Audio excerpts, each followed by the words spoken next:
नमस्कार, मैं शेखर त्रिवेदी। एक तरफ दुनिया आर्थिक मंदी से जूझ रही है तो वहीं दूसरी तरफ भारत में अर्थव्यवस्था रफ्तार पकड़ रही है। भारत में घरेलू बाजार में लगातार डिमांड बरकरार है, जिससे नए उद्योगों को रफ्तार मिल रही है। उद्योगों के विकास से ही भारत में निवेशकों की संख्या भी तेजी से बढ़ी है और इसमें भी सबसे खास बात यह है कि निवेशकों में जेन ज़ी संख्या में जबरदस्त बढ़ोतरी दिखा रहा है। शेयर बाजार में जेन ज़ी का दबदबा है और 10वां भारतीय निवेशक जेन ज़ी ही बन रहा है, जिससे देश में औद्योगिक विकास की तस्वीर बदल रही है। एनएससी की ताजा रिपोर्ट यह बताती है कि निवेशकों में जेन ज़ी की तरफ से जो लगातार निवेश की प्रक्रिया आगे बढ़ रही है, उससे अब देश का हर 10वां व्यक्ति शेयर बाजार से जुड़ चुका है, जबकि महिलाओं की भागीदारी भी लगातार बढ़ रही है। नेशनल स्टॉक एक्सचेंज की मार्केट पल्स जुलाई 2026 रिपोर्ट के मुताबिक अप्रैल से जून के बीच 3 महीने में शेयर बाजार में आए निवेशकों में जेन ज़ी की हिस्सेदारी 59% रही है। मार्च 2020 से जून 2026 तक हर साल नए निवेशकों में इनका हिस्सा 53 से 59% तक रहा है। इस रिपोर्ट से एक बात साफ है कि अब जेन ज़ी नौकरी करने के बजाय नौकरी देने पर ज्यादा भरोसा कर रहा है। युवा उद्यमियों की संख्या बढ़ रही है। युवा अब विदेशों में नौकरी के बजाय देश में ही रोजगार को विस्तार देने और आत्मनिर्भरता की तरफ आगे बढ़ रहे हैं। नेशनल स्टॉक एक्सचेंज की मार्केट पल्स जुलाई 2026 की रिपोर्ट को हम विस्तार से समझते हैं। शेयर बाजार में जेन ज़ी निवेशकों की संख्या तेजी से बढ़ी है। जेन ज़ी में मुख्य रूप से 30 वर्ष से कम आयु के निवेशक हैं। अप्रैल से जून 2026 के बीच नए निवेशकों में बढ़ोतरी हुई है। 2026-27 में जुड़े निवेशकों में जेन ज़ी की हिस्सेदारी 59% है। मार्च 2020 में जेन ज़ी की हिस्सेदारी केवल 23.5% ही थी। 30 वर्ष से कम उम्र वाले निवेशकों की संख्या भी तेजी से बढ़ी है। निवेशकों की औसत आयु 41 से घटकर 36 वर्ष पर आ गई है। Mobile trending app digital KYC ने युवाओं को बाजार से जोड़ा है। छोटे शहरों और ग्रामीण क्षेत्रों से भी बड़ी संख्या में निवेशक जुड़े हैं। यूपी, महाराष्ट्र, तमिलनाडु, बिहार, गुजरात से नए निवेशकों की आमदोरफ्त हुई है। मार्च 2020 में देश में 3 करोड़ पंजीकृत निवेशक थे। जून 2026 तक एनएससी का निवेशक आधार 13.25 करोड़ था। देश में हर 10वां पंजीकृत निवेशक जेन ज़ी से है और पूंजी बाजार के भविष्य को नई दिशा दे रहा है। शेयर बाजार में निवेश करने में महिलाओं की भागीदारी भी बढ़ी है। एनएससी की रिपोर्ट महिलाओं के बारे में क्या बता रही है, यह भी हम समझते हैं। शेयर बाजार में महिलाओं की भागीदारी भी तेजी से बढ़ी है। 2025 तक महिलाओं की हिस्सेदारी करीब 25% तक पहुंच गई है। रिपोर्ट के मुताबिक 4 निवेशकों में 1 महिला है। 2022 के बाद महिला निवेशकों की संख्या में बढ़ोतरी हुई है। महाराष्ट्र में महिला निवेशकों की संख्या 28.8% रही है।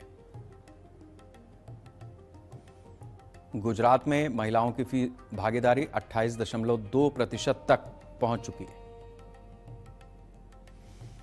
उत्तर प्रदेश में महिला निवेशकों की हिस्सेदारी 19% रही है।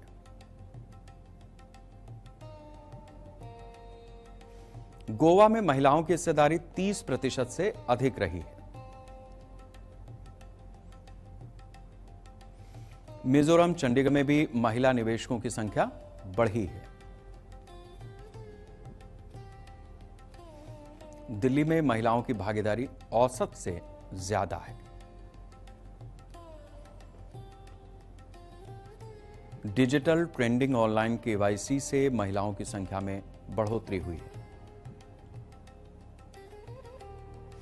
वित्तीय जागरूकता ने निवेश में महिलाओं का भरोसा बढ़ाया है। छोटे शहरों की महिलाएं भी तेजी से शेयर बाजार की तरफ रुझान कर रही हैं। एनएससी ने भारतीय पूंजी बाजार में बड़ा सामाजिक बदलाव इसे बताया है। शेयर बाजार में लंबी अवधि के निवेश का रुझान भी बढ़ा है। ऐसा क्यों है, इस बात को भी हम समझते हैं।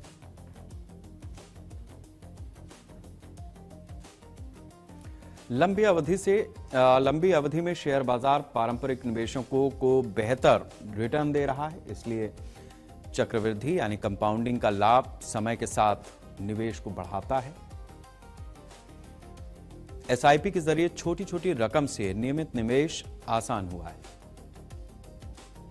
डिजिटल एप्स ने निवेश प्रक्रिया को सरल और तेज बनाया है। युवाओं में जल्दी निवेश शुरू करने की जागरूकता बढ़ी है। म्यूचुअल फंड और इंडेक्स फंड ने लंबी अवधि का भरोसा बढ़ाया है। वित्तीय साक्षरता अभियान से निवेशकों की समझ बेहतर हुई है। महंगाई को मात देने के लिए लोन इक्विटी निवेश को प्राथमिकता दे रहे हैं। रिटायरमेंट भविष्य की जागरूकताओं के लिए जरूरतों के लिए दीर्घकालिक निवेश बढ़ता जा रहा है। टैक्स लाभ वाली योजनाओं में भी निवेश को प्रोत्साहन मिला है। कंपनियों की बढ़ती कमाई से निवेशकों का भरोसा मजबूत हुआ है। अल्पकालिक उतार चढ़ाव के बजाय दीर्घकालिक रिटर्न पर ध्यान बढ़ा है। सोशल मीडिया निवेश विशेषज्ञों से विशेष संबंधी जानकारी आसानी से मिल रही है। भारत की तेज आर्थिक वृद्धि से भविष्य के रिटर्न की उम्मीद भी मजबूत हुई है। युवा निवेशक अब ट्रेडिंग से बेहतर लंबी अवधि के निवेश को प्राथमिकताएं अपनी दे रहे हैं, जिसकी वजह से ये पैटर्न सामने आ रहा है।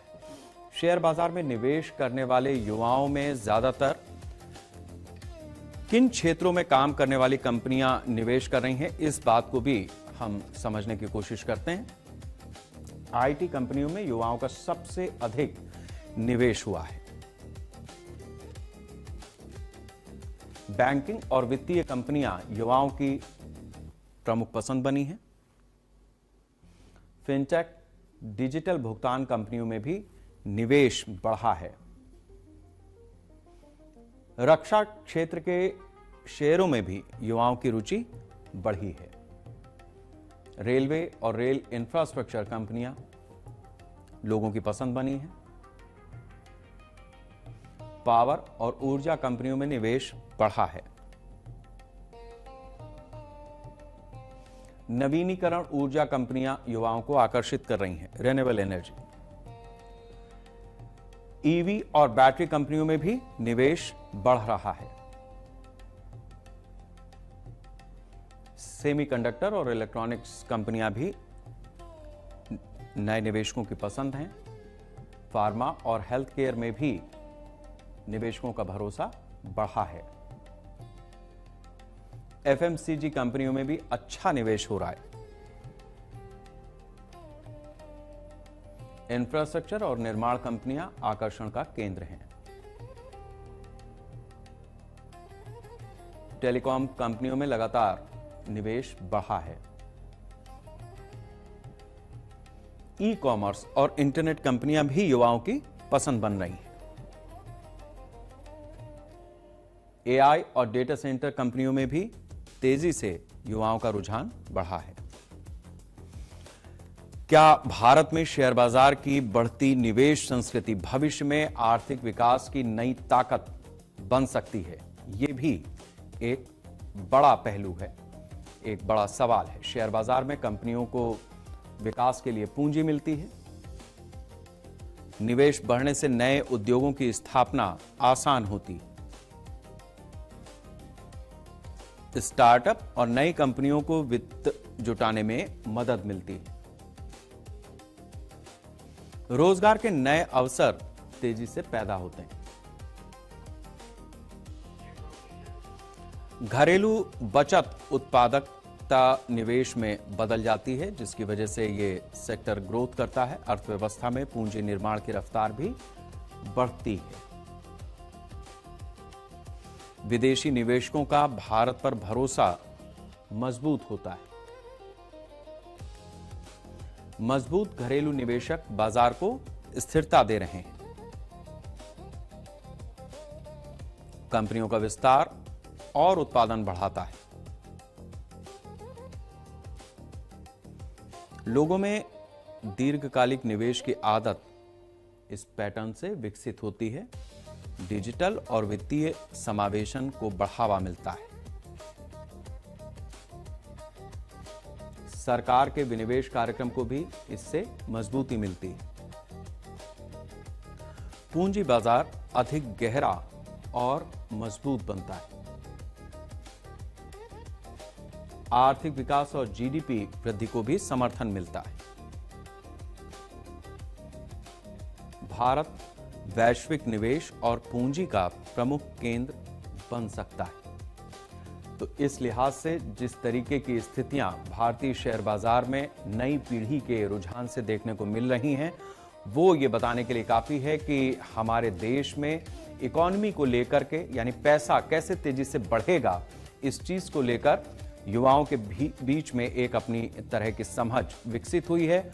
और जो देश का ट्रेंड चल रहा है या देश की जो परिस्थितियां हैं, उसके लिहाज से उनको ये समझ आ रही है कि किन क्षेत्रों में निवेश करना ज्यादा बेहतर हो सकता है, और वो अपने पैसे को उस क्षेत्र में लगा करके न सिर्फ उस क्षेत्र का डेवलपमेंट इंश्योर कर रहे हैं, बल्कि अपनी पूंजी को भी विस्तार दे रहे हैं, जिससे राष्ट्र की अर्थव्यवस्था मजबूत हो रही है। भारत में सोने की खरीद कम हुई है। महज 3 महीने में 6% की कमी दर्ज की गई है। इसको प्रधानमंत्री मोदी की अपील और महंगाई से जोड़कर देखा जा रहा है। लोगों में सोना खरीदने की इच्छा कम हुई है। सोने की खरीद और डिमांड में तेजी से गिरावट आनी शुरू हुई है। ग्लोबल मार्केट और घरेलू बाजार में सोने की कीमतों में आई तेजी की वजह से गोल्ड की डिमांड कम हुई है। इसके साथ ही प्रधानमंत्री मोदी ने देश के लोगों से सोना कम खरीदने की जो अपील की, उसका असर अब घरेलू बाजार पर दिख रहा है। वर्ल्ड गोल्ड काउंसिल यानी WGC ने अपनी रिपोर्ट में बताया कि भारत में सोने की खरीद 3 महीने में करीब 6% कम हुई है। रिपोर्ट के मुताबिक मॉनसून में सुस्ती, सीमा शुल्क में बढ़ोतरी और प्रधानमंत्री की सोना कम खरीदने की अपील का गोल्ड मार्केट पर असर हुआ है। इसी साल अप्रैल से जून की तिमाही के दौरान सोने की मांग सालाना आधार पर 6% घटकर 131 टन रह गई है। पिछले साल इसी समय में सोने की मांग करीब 140 टन थी, लेकिन इस बार सोने की मांग में गिरावट दर्ज की गई है। अब वर्ल्ड गोल्ड काउंसिल की रिपोर्ट को समझते हैं, जिसमें बताया गया है कि भारत में 3 महीने में सोने की खरीद में 6% की गिरावट आई है। किस तरीके से है, क्या है, इस बात को समझें। वर्ल्ड गोल्ड काउंसिल के अनुसार सोने की मांग 6% भारत में कम हुई है। अप्रैल से जून 2026 में सोने की मांग 131.4 टन रही है। ऊंची कीमतों से ग्राहकों ने खरीदारी भी कम की। ज्वेलरी की मांग में सबसे ज्यादा गिरावट आई है। पीएम मोदी की अपील से नए खरीदारों पर भी असर पड़ा है। लोगों ने गैर जरूरी सोने की खरीद को फिलहाल टाल दिया है। शादी और त्योहारों की खरीद पर भी इसका असर दिखाई दे रहा है। महंगे सोने ने आम खरीदारों का बजट बिगाड़ दिया है। आयात शुल्क बढ़ने से सोना और महंगा हुआ है। सोने की लागत बढ़ने से मांग कमजोर हुई है। निवेशकों ने गोल्ड ETF जैसे विकल्प चुने हैं। जिनको निवेश ही करना है वो दूसरे फैक्टर्स में जा रहे हैं। ग्राहक कीमतों में गिरावट का भी इंतजार कर रहा है। सोने की खरीद अब खपत से निवेश की ओर बढ़ती जा रही है। कीमतें स्थिर होने पर मांग बढ़ने की उम्मीद है। भारत में सोने की खरीद का ट्रेंड बदल रहा है। भारत में हर साल कितना सोना खरीदा जाता है और भारत को कितना आयात करना पड़ता है, कितना पैसा डॉलर में खर्च होता है, किन देशों से भारत सोना आयात करता है, यह भी आपके लिए जानना जरूरी है। भारत दुनिया का दूसरा सबसे बड़ा सोना उपभोक्ता देश है। भारत में हर साल करीब 700 से 900 टन सोने की मांग रहती है। कुल मांग का बड़ा हिस्सा ज्वेलरी सेक्टर में ही इस्तेमाल होता है। भारतीय सोने की मांग में करीब 65 से 70% हिस्सा गहनों का है। निवेश के लिए सिक्के और गोल्ड ETF की मांग बढ़ी है। भारत अपनी जरूरत का करीब 85 से 90% सोना आयात ही करता है। हर साल करीब 700 टन से ज्यादा सोना विदेशों से खरीदा जाता है। सोने के आयात पर 40 से 50 अरब डॉलर सालाना खर्च करने पड़ते हैं। सोना आयात भारत के कुल आयात बिल का एक बड़ा हिस्सा है। बड़ा चंक केवल सोना खरीदने में इन्वेस्ट होता है। सोने की खरीद से देश के विदेशी मुद्रा भंडार पर भी असर पड़ता है। भारत सबसे ज्यादा सोना स्विट्जरलैंड से आयात करता है। स्विट्जरलैंड भारत के लिए बड़ा गोल्ड रिफाइनिंग और ट्रेडिंग का केंद्र है। भारत संयुक्त अरब अमीरात से भी बड़ी मात्रा में सोना खरीदता है। दक्षिण अफ्रीका, रूस भी भारत को सोना सप्लाई करते हैं। भारत अमेरिका, कनाडा और ऑस्ट्रेलिया से भी सोने का आयात करता है, यानी दुनिया के लगभग हर देश से। शादी और त्योहारों के मौसम में सोने की मांग तेजी से बढ़ती है। ऊंची कीमतों के बावजूद भारतीय परिवार सोने को सुरक्षित निवेश मानते हैं। सोने के आयात पर निर्भरता कम करना भारत के लिए बड़ी आर्थिक चुनौती है। भारत में लोग सोना खरीदने से दूरी क्यों बना रहे हैं और इसकी असल वजह क्या है, ये भी आपको बताते हैं। सोने की कीमतें इस समय रिकॉर्ड ऊंचाई पर हैं।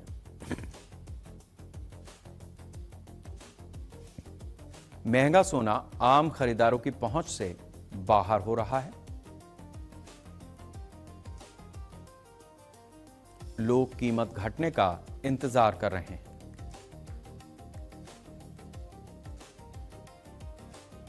शादी और त्योहारों में सोने की मात्रा कम खरीदी जा रही है। बढ़ती महंगाई से लोगों की जो बचत है वो भी प्रभावित हुई है, लिहाजा सोना खरीदना उनकी प्रायोरिटी में अब नहीं रहा। घर के खर्च बढ़ने से सोने पर खर्च घटा है भारतीय परिवारों में। युवा निवेशक शेयर बाजार और म्यूचुअल फंड्स की ओर जा रहे हैं, जिसकी वजह से भी सोने की खरीदारी पर असर पड़ा है। गोल्ड ETF और डिजिटल गोल्ड ये विकल्प बढ़े हैं। सोने में निवेश पर तत्काल आय मिलना संभव नहीं है, इस वजह से इसका आकर्षण घटा है। ऊंची कीमतों पर सोना खरीदना लोगों को जोखिम भरा लग रहा है, क्योंकि सोना जिस समय मार्केट क्रैश होती है, गिरता है दाम, तो फिर कहां जाके टिकेगा, ये एक बड़ा सवाल है। आयात शुल्क और टैक्स से भी सोने की लागत बढ़ गई है, जिसकी वजह से इसकी खरीद में कमी आई है। बदलती जीवन शैली में गहनों की प्राथमिकता भी कम हुई है। लोग संपत्ति, शेयर और अन्य निवेश विकल्पों को प्राथमिकता दे रहे हैं। आर्थिक अनिश्चितता में लोग नकदी बचाकर रखना चाहते हैं। नई पीढ़ी पारंपरिक सोने की जगह आधुनिक निवेश के विकल्प चुन रही है। भारत में सोना खरीद की डिमांड में कमी आने से प्रधानमंत्री मोदी की अपील का असर भी दिखाई देता है। यह अपील क्यों की गई थी, किस वजह से इस अपील को सामने रखा था प्रधानमंत्री ने, ये बात भी समझना जरूरी है, क्योंकि भारत जिस दौर में है, प्रधानमंत्री मोदी ने लोगों से अपनी जरूरत के हिसाब से सोना खरीदने की अपील की थी। यानी अगर जरूरत नहीं है तो सिर्फ निवेश के लिए वो सोना ना खरीदें। अपील का उद्देश्य सोने के आयात पर भारत की जो निर्भरता है उसको कम करना मुख्य वजह थी। लोगों में सोने को लेकर खर्च और बचत पर चर्चा बढ़ी। लोगों को यह महसूस हुआ कि उनकी बचत अगर हो रही है तो सोने से जरूरी कुछ और काम भी हैं। कुछ ग्राहकों ने गैर जरूरी सोने की खरीद को टालना शुरू कर दिया। जो लोग सिर्फ शौक में या निवेश के लिए खरीदते थे, निवेशकों ने सोने की जगह दूसरे विकल्पों पर अपना ध्यान लगाया। शेयर बाजार और म्यूचुअल फंड में निवेश बढ़ने से गोल्ड की खरीद पर असर पड़ा है। ऊंची कीमतों के बीच पीएम की अपील ने लोगों को सावधान भी किया। देश जिस तरीके के दौर में फंसा या दुनिया जिस तरीके के भंवर में थी, शादी त्योहार में भी लोगों ने जरूरत भर का ही सोना खरीदा, बहुत ज्यादा उसके फेर में नहीं गए। सोने के आयात बिल को कम करने की सोच को यहां समर्थन मिलता हुआ भारत की तरफ से दिखाई दिया है। मांग में गिरावट का बड़ा कारण रिकॉर्ड ऊंची कीमतें और महंगाई दोनों रही। सोने की रिसाइकलिंग और आयात दोनों में गिरावट आई है। अब ये किस तरीके का फैक्टर है, ये भी समझिए। WGC के अनुसार सोने की रिसाइकलिंग में गिरावट आई है। अप्रैल से जून की तिमाही में रिसाइकलिंग 17% से घटकर 19.2 टन पर आ गई। पिछले साल इसी अवधि में 23.1 टन रिसाइकलिंग हुई थी। ऊंची कीमतों के बावजूद लोगों ने पुराने सोने को कम बेचा है। सोने की कुल मांग में कमी का असर रिसाइकलिंग पर भी पड़ा है। 2026 की दूसरी तिमाही में सोने का आयात घट गया है। भारत का सोना आयात 23% से घटकर 98.1 टन पर आ गया है। पिछले साल दूसरी तिमाही में आयात 127.4 टन था। कम मांग और महंगी कीमतों से आयात में गिरावट आई है। सोने की खरीद में सुस्ती से बाजार में सप्लाई भी कम हुई। सोने की मांग घटने से भारत के आयात बिल पर कितना असर पड़ेगा, यह बात भी समझना जरूरी है। सोने की कम खरीद से आयात करने का खर्च कम होगा, यानी बाहर से कम मंगाना पड़ेगा। भारत का विदेशी मुद्रा खर्च इससे घटेगा। डॉलर में होने वाले भुगतान पर दबाव कम होगा। चालू खाते के घाटे को भी राहत मिलेगी। सोना आयात कम होने से व्यापार घाटा घट सकता है। रुपए पर डॉलर की मांग का दबाव रहेगा।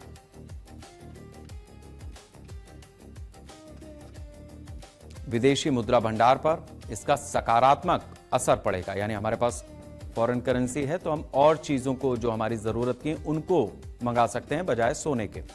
सरकार को आयात निर्भरता कम करने में मदद मिल रही है।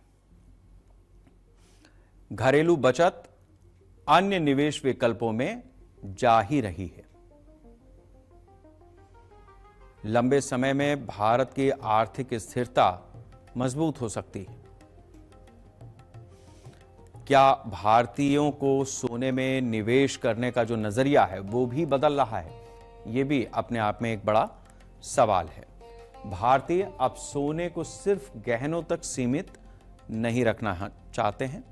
युवा निवेशक सोने की जगह शेयर बाजार को भी अपना विकल्प मान रहे हैं। म्यूचुअल फंड्स और एसआईपी में निवेश बढ़ा है। गोल्ड ईटीएफ और डिजिटल गोल्ड की मांग भी बढ़ती जा रही है। महंगे सोने की वजह से लोग खरीदारी में सावधानी बरत रहे हैं। नई पीढ़ी रिटर्न्स पर ध्यान दे रही है, यानी निवेश के विकल्पों पर जा रही है कि कितने देर में कितना पैसा कितना बढ़ेगा। सोना खरीदने के बजाय लोग संपत्ति और इक्विटी में भी पैसा लगा रहे हैं। सोने की खरीद अब जरूरत और खास मौकों तक ही सीमित रह गई है। निवेशक अब लिक्विड और आसान विकल्पों को प्राथमिकता दे रहे हैं। भारतीयों का नजरिया पारंपरिक बचत से आधुनिक निवेश की ओर बदल रहा है।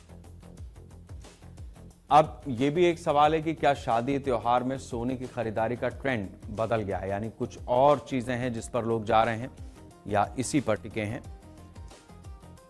महंगे सोने की वजह से शादी में खरीदारी सोने की कम हुई है। लोग भारी गहनों की जगह हल्के डिजाइन पसंद कर रहे हैं। परिवार अब बजट के हिसाब से सोना खरीद रहे हैं।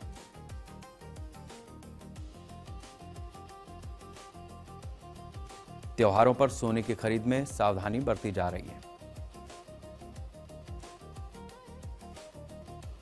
युवा पीढ़ी गहनों से ज्यादा निवेश का विकल्प देख रही है। लोग सोने के सिक्के और डिजिटल गोल्ड की तरफ ज्यादा आकर्षित हो रहे हैं।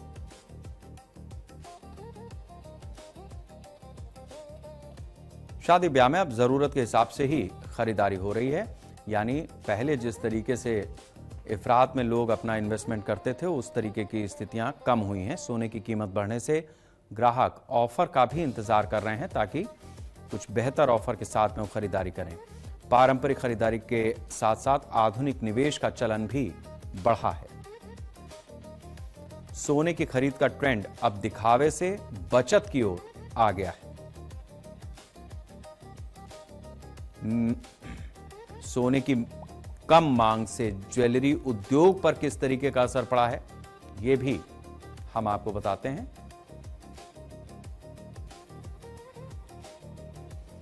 ज्वेलरी दुकानों की जो बिक्री थी उस पर असर पड़ा है। नए गहनों की मांग में कमी आई है।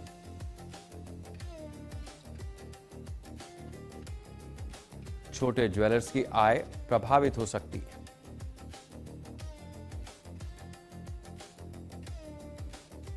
ग्राहकों को आकर्षित करने के लिए छूट बढ़ सकती है।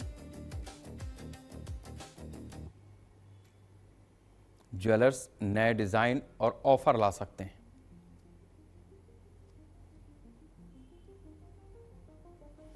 सोने के स्टॉक की लागत बढ़ने से दबाव बढ़ेगा। शादी के सीजन में बिक्री पर असर पड़ सकता है।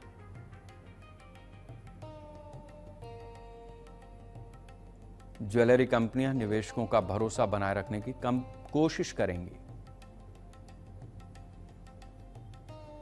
रिसाइकलिंग और पुराने गहनों के एक्सचेंज का चलन भी बढ़ सकता है। लंबे समय में उद्योगों को नए ग्राहक और डिजिटल तरीकों पर भी ध्यान देना होगा। तो जिस तरीके की स्थितियां देश में बनी हैं, प्रधानमंत्री की जो अपील थी उसका इंपैक्ट दिखाई दे रहा है। और हमारे पास जो विदेशी मुद्रा भंडार सोना आयात करने में इस्तेमाल होता था, हम उसके बजाय अपनी जो अन्य प्राथमिकताएं हैं उन पर ध्यान दे पा रहे हैं और देश को एक स्थिरता का माहौल देने की कोशिश हो रही है। और यही पैसा जो सोने में इन्वेस्ट होता था वो आज भारतीय कंपनियों में हो रहा है, जैसा शेयर मार्केट से हमने आपको पहले रिपोर्ट में बताया। तो यानी देश की जो अर्थव्यवस्था है उसको मजबूती यहां मिलती हुई दिखाई दे रही है। अब बात एक ऐसी बीमारी की जिसका इलाज आमतौर पर उस तरह से है नहीं, लेकिन फिर भी जो इलाज उसका संभव है उसमें जिस तरीके का खर्च है, सरकार ने उस पर ध्यान दिया है। एचआईवी के इलाज में इस्तेमाल होने वाली नई पीढ़ी की दवा को लेकर राष्ट्रीय औषधि मूल्य निर्धारण प्राधिकरण की विशेषज्ञ समिति ने बड़ा फैसला किया है। ऐसा पहली बार है जब नई दवाओं का आधिकारिक खुदरा मूल्य तय किया गया है और इस मूल्य के साथ में भारत में लगभग 26 लाख लोग एचआईवी से संक्रमित हैं और ऐसे में सरकार की तरफ से दवाओं के मूल्य निर्धारित करने से मरीजों को इलाज में थोड़ी सहूलियत मिलेगी। इतना ही नहीं, डायबिटीज की दवा के दाम भी तय किए गए हैं। केंद्र सरकार ने डायबिटीज के मरीजों को राहत देने के लिए कई दवाओं के दाम तय कर दिए हैं ताकि उसका मिसयूज ना हो। राष्ट्रीय औषधि मूल्य निर्धारण प्राधिकरण की विशेषज्ञ समिति ने दवाओं की कीमत तय करने के लिए जो फैसला लिया है उसके बारे में डिटेल्स हम आपको देते हैं। जिस तरीके से एनपीपीए ने एचआईवी इलाज में इस्तेमाल की जाने वाली दवाओं की कीमतें तय की हैं। विशेषज्ञ समिति ने दवाओं की लागत और बाजार मूल्य का अध्ययन किया। कीमत तय करने का उद्देश्य मरीजों पर आर्थिक बोझ कम करना है। टेनोफीवर, लेमिवुडिन जिस तरीके इस कॉम्बिनेशन में 3 एंटी एचआईवी दवाएं शामिल होती हैं। 3 दवाओं वाली टैबलेट की कीमत 122 रुपए प्रति टैबलेट रखी गई है। टेनोफीवर 300 mg प्लस 300 डोलुटेविगर 50 mg की कीमत की गणना जिस तरीके से अब दवा कंपनियां समय तय सीमा से ज्यादा कीमत नहीं वसूल सकती हैं। दवाओं की कीमत कम होने से मरीजों को नियमित इलाज में मदद मिलेगी। एचआईवी नियंत्रण कार्यक्रम को सस्ती दवाओं से मजबूती दी जाएगी। 25 लाख से ज्यादा एचआईवी मरीजों तक दवा पहुंचाने की योजना भी किस तरीके की है वो भी हम आपको बताते हैं। देश भर में एचआईवी मरीजों को एंटी रेट्रोवायरल थेरेपी दवाएं उपलब्ध कराई जाती हैं। राष्ट्रीय एड्स नियंत्रण कार्यक्रम के तहत मरीजों को मुफ्त या सस्ती दवाएं दी जा सकती हैं। दवाओं की खरीद केंद्र स्तर पर करके राज्यों और केंद्र शासित प्रदेशों तक पहुंचाई जाती है। देश भर में एआरटी केंद्रों के माध्यम से मरीजों को नियमित दवाएं उपलब्ध कराई जाती हैं। मरीजों का पंजीकरण कर उनकी जरूरतों के अनुसार दवाओं की आपूर्ति की जाती है। दवा की उपलब्धता बनाए रखने के लिए सप्लाई चेन और स्टॉक की निगरानी की जाती है। कीमत नियंत्रण से दवाओं की खरीद लागत कम होगी और ज्यादा मरीजों तक इसकी पहुंच बढ़ेगी। मरीजों को समय समय पर दवा मिलने से वायरस को नियंत्रित करने में भी मदद मिलेगी। दूर दराज के क्षेत्रों तक दवा पहुंचाने के लिए राज्यों की स्वास्थ्य व्यवस्था का इस्तेमाल किया जाता है। योजना का लक्ष्य एचआईवी मरीजों को लगातार और बेहतर इलाज उपलब्ध कराना है। भारत में एचआईवी के मरीजों के इलाज में क्या बड़ी चुनौतियां हैं, ये भी समझना जरूरी है। एचआईवी मरीजों तक समय पर दवाई पहुंचाना एक बड़ी चुनौती है। ग्रामीण और दूर दराज के क्षेत्रों में इलाज की सुविधा सीमित है। कई मरीज बीमारी की पहचान देर से करा पाते हैं। एचआईवी को लेकर सामाजिक भेदभाव अभी भी एक बड़ी समस्या है। कई मरीज नियमित रूप से एआरटी दवाएं नहीं ले पाते हैं। दवाओं की लगातार उपलब्धता बनाए रखना जरूरी चुनौती है। इलाज छोड़ने से वायरस के बढ़ने का भी खतरा रहता है। एचआईवी जांच और जागरूकता को और बढ़ाने की जरूरत है। संक्रमित मरीजों को मानसिक और सामाजिक सहयोग की भी आवश्यकता होती है। बच्चों और गर्भवती महिलाओं में एचआईवी नियंत्रण चुनौतीपूर्ण है। एचआईवी के साथ टीबी जैसी दूसरी बीमारियों का इलाज भी जरूरी है। नई और बेहतर दवाओं तक सभी मरीजों की पहुंच बढ़ाना एक चुनौती बना हुआ है। लंबे समय तक इलाज का खर्च और निगरानी व्यवस्था मजबूत करना जरूरी है। HIV संक्रमण फैलने के सबसे बड़े कारण कौन से हैं, ये भी हम आपको बताते हैं, ताकि इस बीमारी को लेकर जो भ्रम हैं वो भी दूर हों। असुरक्षित यौन संबंध HIV संक्रमण फैलने का सबसे बड़ा कारण है। संक्रमित व्यक्ति के रक्त के संपर्क में आने पर संक्रमण फैल सकता है। संक्रमित सुई या सिरिंज के दोबारा इस्तेमाल से भी यह खतरा बढ़ता है। बिना जांचे गए रक्त चढ़ाने से भी संक्रमण फैल सकता है। HIV संक्रमित मां से बच्चे में संक्रमण पहुंच सकता है। गर्भावस्था के दौरान मां से बच्चे में वायरस जा सकता है। प्रसव के समय संक्रमण का खतरा रहता है। स्तनपान के दौरान भी संक्रमण फैल सकता है। असुरक्षित चिकित्सा उपकरणों के इस्तेमाल से जोखिम बढ़ता है। संक्रमित व्यक्ति के शरीर के तरल पदार्थों के संपर्क से संक्रमण फैल सकता है। नशीली दवाओं के इंजेक्शन साझा करने से भी संक्रमण फैलता है। HIV जांच न कराने से संक्रमण की जानकारी देर से मिलती है। जागरूकता की कमी से भी संक्रमण रोकने में परेशानी होती है। समय पर जांच, इलाज, बचाव से HIV संक्रमण को रोका जा सकता है। HIV की रोकथाम और इलाज के लिए सरकार किन क्षेत्रों पर ध्यान दे रही है या देना चाहिए, यह भी आपके लिए जानना जरूरी है। HIV जांच सुविधाओं को और ज्यादा मजबूत करने की जरूरत है। दूर दराज क्षेत्रों तक इलाज की सुविधा पहुंचानी चाहिए। ART दवाओं की लगातार उपलब्धता सुनिश्चित करनी चाहिए। लोगों में HIV जागरूकता अभियान बढ़ाने चाहिए। युवाओं को सुरक्षित व्यवहार के प्रति जागरूक करना चाहिए। गर्भवती महिलाओं की HIV जांच बढ़ानी चाहिए।